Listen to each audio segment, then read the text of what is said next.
From Studio 3 at Buzz TV, it's The Horse's Mouth with Tom McManus. All right, welcome into another edition of The Horse's Mouth here on Buzz TV, brought to you by my good friends at truckcrashlaw.com. Of course, we're back at the bar and back at Tommy Mac's. We're talking a little technology, a little blockchain. We're talking Boy Scouts of America, what's going on in the city of Jacksonville. And we're talking a little bit of financial advisory right here on the show. Let's welcome in the panel, Jeremy Hill from Capital Financial Strategies. Hi, Jeremy. Good. How you doing? Good. Doing You're in well. the financial world. Yeah. How long you been doing that for? A little bit under a year. So got in 2022 in May. Picked a perfect time because the market's doing great, as we know. Okay, awesome. Yeah. Yeah. So How'd you get started? Like, what was that always something? Did you go to school for it, or how'd you get involved? yeah, in no. the So actually, world? went to school thinking I was going to be a physical therapist. Ended up didn't want to go to med school or the schooling after that. Yep. After school, got a job with Aldi. Worked for them for a few years, and then decided I wanted to do something a little bit more independent where I could still help people. Are you still taking all those? What do you got to take? The 7, the exams? 63, and all that stuff. Yeah, no. So those are all taken. I'm All right. licensed 4 to 215 for life health. That's no easy task. Good job, man. Yeah. All done quick. Yeah. What's the future looking like, man? What are we thinking? How's the market? Can you tell me about the market? I don't know. Great anything question. about So the market. Unfortunately, I left my crystal ball at home, so I don't know exactly what Right, it's going to be come like. But as far as market sentiment goes, we're hopeful for a second strong half of the year, the second half. So. Okay, cool. Well, great to have you on the show, man. Awesome. Gawain Bracy G2, right? Yeah. The second. How you doing, man? Good, man. You're involved in blockchain. Yeah. Which means what? No. Give us a layman's definition. That's a loaded question, right? Yeah, it is. It's well, you want to start at A, you want to start at B. How long you been doing it for? Let's start with that. Sure. And how'd you get involved? How'd you Sure. get going? Absolutely. So I used to be a music producer and whatnot. Did the whole Hollywood thing there and stuff, and kind of got a real inside look as to what the industry was like. And I got older and went to college and learned how to code and develop, and then I wanted to change, the entertainment industry some way. So found blockchain, and it's I think it's a good tool. I think it's a good tool just a way for people to cut middlemen out of the equation and kind of just do their own thing, be their own bank, as you may say, and so forth. So are you pitching a lot of entertainers like, hey, let me show you how this works and how I can make it work for you and that kind of thing? Yeah. So I am a developer. So I have some platforms that I've built that allow, we're using things like we have partners like Spotify and there's different partners and technology partners that's involved to build the platforms that we've built. Okay. So we're finding ways and using use cases to basically create that incentivization for creators. And how's it been going? How's the Are you generating revenue? Pretty good. Yeah.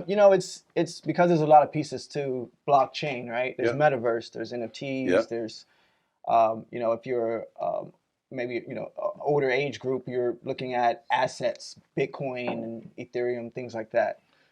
So for the younger age groups, you're looking at NFTs, metaverses, things like that, games. Yep. So gamification is important when it comes to blockchain for the next generation to come. Yep. But yeah, that's kind of a metaverse. I'm getting into that. I'm working with a company and that's fascinating stuff. Yeah, the future. Yeah. And it's here. Yeah. I mean, it's basically here, no doubt about it. Tommy's avatar. Yeah. I can't wait to see the that. head's too big. You can never make it. David, how are you? Great to have you back good, on. Tommy. My new president of the Boy Scouts of America. Thanks. How you doing? I assumed that role last week, as a matter of fact. Yeah. And past chair of junior achievement. I am. In fact, I just came from an event at TIA Bank over at the bank on the East Club with all the screens and everything. We had high school students from around Duval County participate in a stock market challenge. Wow. And every minute represented a day of trading. Each team got $1 million to start off with. Wow. And then they had 5 stocks, and then a fake news would come across on these fake stocks of missing their quarterly earnings or just made an acquisition. Yeah, cool. And the teams would trade, and it was like a trading floor. They'd hold up a paddle, and somebody'd come around and take either a buy or a sell order, and then they competed, for about an hour and a half. Yeah. And I just got on my phone who the winner was. It was Berkshire Trails. All right. With a 70% ROI on their portfolio. Whoa. Hello, Mom and Dad. I know who I'm in. Mom and Dad. 70%. You don't get that anywhere else, right? Wow, that's fantastic. Wow. Yeah. That's cool. Very cool. I'm firing my financial advisor and going with this team from Berkshire Trail. No doubt. Let's talk about, real quick, let's talk about challenges, because obviously successes are great and we all are, striving for those. But how do you overcome challenges? I'm going to start with you, Jeremy. What do you like? Challenge comes into your life professionally. What's the first thing you do to try to help it out? Yeah, so I think as far as challenges go, I think it's just first off identifying what the challenge is and what I can do to overcome it, whether that's working harder, doing things a different way, or if there's just an entire pivot that's needed. Challenge like we talked about right now is the market's not really cooperating with what we want to do. Right. How can we overcome that? Are there other protective strategies we can implement with our clients and make them feel comfortable with what they're investing in for the long term? You guys and girls, anybody in that space, you're constantly learning. I mean, you have to, right? I mean, when you wake up, that ticker's on. And you're listening to the reports, you're reading, you're doing all that stuff. Yeah, that minute by minute, day by day. Yep, that's our real life. That's your real life, right? Does the day end? So our office assistants certainly go home at a certain time, but us, we're getting phone calls throughout the day, meeting with clients late at night, early in the morning. It just really depends on their schedule. So for us, because we're an independent organization, I own my own book of business and my own business essentially. The day never really stops for me. Cool. That's all right. They need you. You better be ready. How about you? What do you think?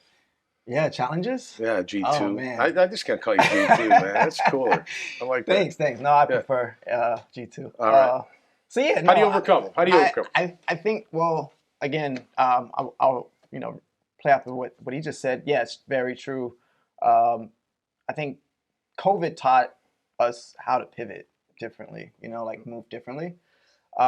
So, I was one of those who, I was trying to create something and then, went down another path because of blockchain and understanding the technology behind it. COVID gave me time to read more into it than I probably normally would have done. Yep. So that kind of, allowed me to open my mind differently as far as having our own bank, becoming your own bank. But then, there's also the education part of that, the financial literacy part of it, to understand what does it really mean to be your own bank. Yep. Does it really mean that you have to go buy real estate, or does it mean that you have to? Yeah.